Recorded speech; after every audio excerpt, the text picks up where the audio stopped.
Head Godfrey Lebeya says corruption is so corrosive and dangerous that it needs to be tackled head-on. He made those remarks at the African Anti-Corruption Authorities gathering in Johannesburg yesterday. Over 40 countries are attending this two-day event. The association was formed back in 2011 to share experiences in the fight against corruption on the continent. For more on this, let's bring in Lieutenant General Lebeya, who joins us now via our telephone line for the objectives of this particular gathering. And it's great to have you on the program, sir. Thanks very much indeed for making time. You know, the kind of premise upon which this gathering was put together is quite broad. I mean, my understanding is you're looking at tackling things like money laundering or financial crimes on the continent, amongst many others. Given just how broad the net is, how do you decide on what to start on? Good morning to you and your viewers. The nature of the conference is such that at a point of departure, it deals with corruption matters.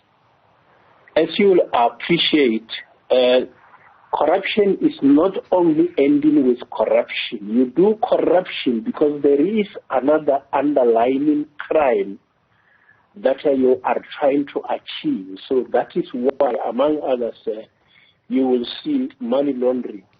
Money laundering means that you are trying to clean the dirty money that you shall have obtained either through fraud or any other crime, inclusive of corruption. That is why you always find that when you deal with corruption, you can't leave money laundering out. Right. And, you know, when we also speak about, you know, the environment that opens itself up to corruption, we also need to consider who the players are in that particular case.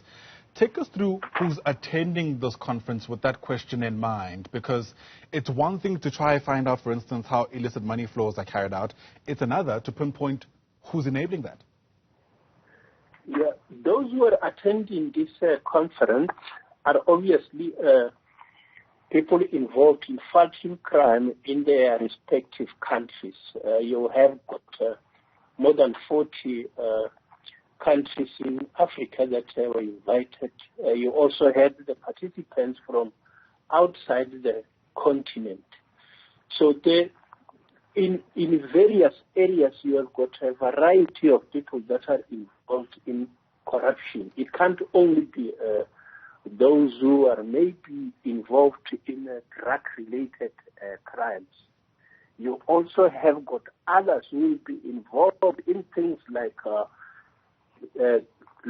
moving fake goods from one country to the other. But at the end of the day, all of these criminal activities, the intention is to get money.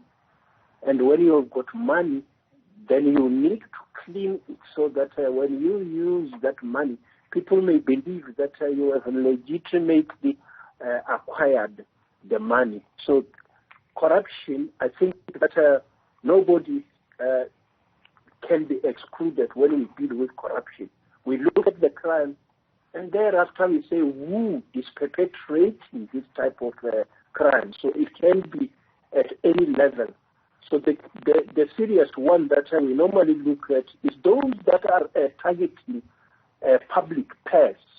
Usually criminals would like to target public purse, and that is where development is coming from. Which is why we say that as law enforcers, we really need to look at this and deal with those that are targeting the public purse.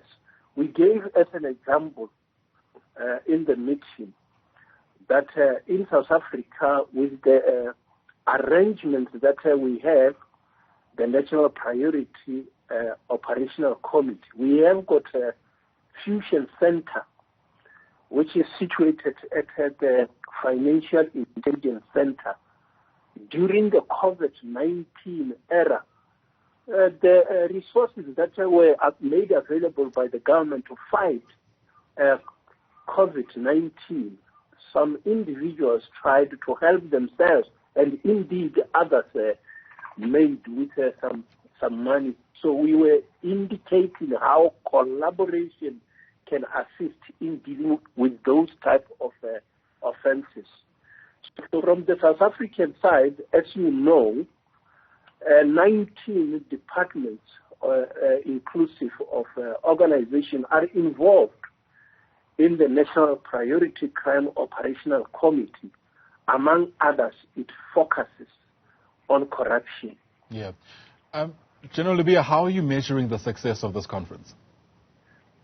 The success of the conference is that, when one country have got the best practices, you need to share these best practices with others. We are not always on the same level. There are ideas that we get from other countries. There is also relationship that you build so that it is not difficult when a criminal commits crime in one country and crosses the border. It should be easy for law enforcement to be able to follow the steps of the individual without impediments. So the success is that we are building this relationship. We are sharing the best practices, which means that we enhance the skills of one another.